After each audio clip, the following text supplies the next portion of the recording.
মা মা তুমি ওকে কি বলেছো, কি বুঝিয়েছো ওকে? আমি খুব ভয় পেয়ে গেছিলাম রে মা। শেষে আমি ওকে বুঝিয়ে বললাম যে ও আমাদের এক দূর সম্পর্কের আত্মীয়ের মেয়ে, ও আমার সাথেই এসেছে। কিন্তু জানিস মা, কেন জানি আমার মনটা খুব কু ডাকছে।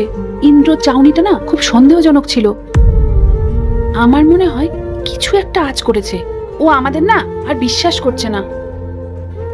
মা মা আমি এখন এবার কি করব? ইন্দ্র যদি সবটা জেনে যায়, আমি ওর সামনে কি করে মুখ দেখাবো?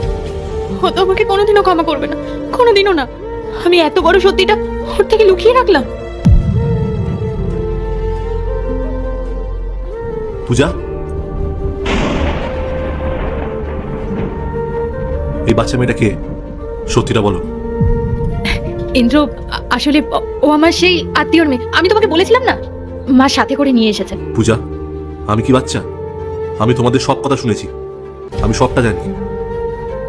আমি শেষবারের মতো জিজ্ঞেস করছি, এই মেয়েটা কে? তোমার সাথে এর কি সম্পর্ক?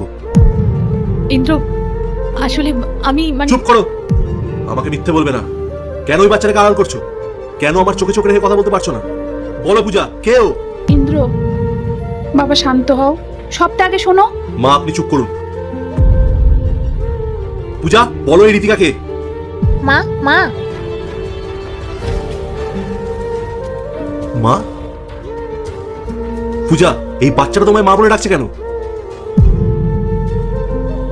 সত্যি করে বলো, ও কি তোমার নিজের সন্তান? ইন্দ্র ইন্দ্র তুমি আমাকে ক্ষমা করে দাও।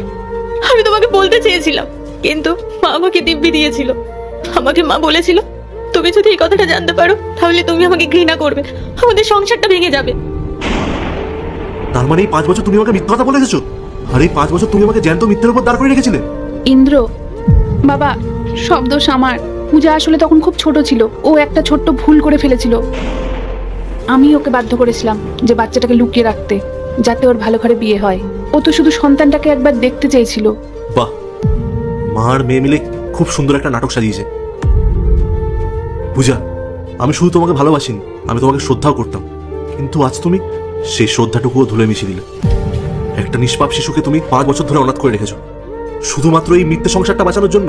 এরপর কি হয় সেটা দেখার আগে মায়ের কাছে 5 টাকা চাইলে 10 টাকা দেই, একটা রুটি চাইলে 2টা রুটি দেই। সেই মাকে যদি ভালোবেসে থাকো তাহলে ভিডিওটিতে লাইক দিয়ে চ্যানেলটিকে সাবস্ক্রাইব করে কমেন্টে মা লিখে যাও।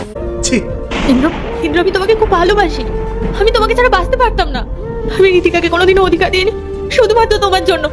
দোহাই তোমার, দয়া করে আমাকে ছেড়ে চলে যেও না ইন্দ্র। যে নারী নিজের রক্তকে অস্বীকার করতে পারে, সে কোনোদিনও কারো স্ত্রী হওয়ার যোগ্য থাকে না। আমার ঘৃণা হচ্ছে তোমার উপর, যে আমি তোমাকে বিশ্বাস করেছিলাম। ইন্দ্র বাবা শান্ত হও। যা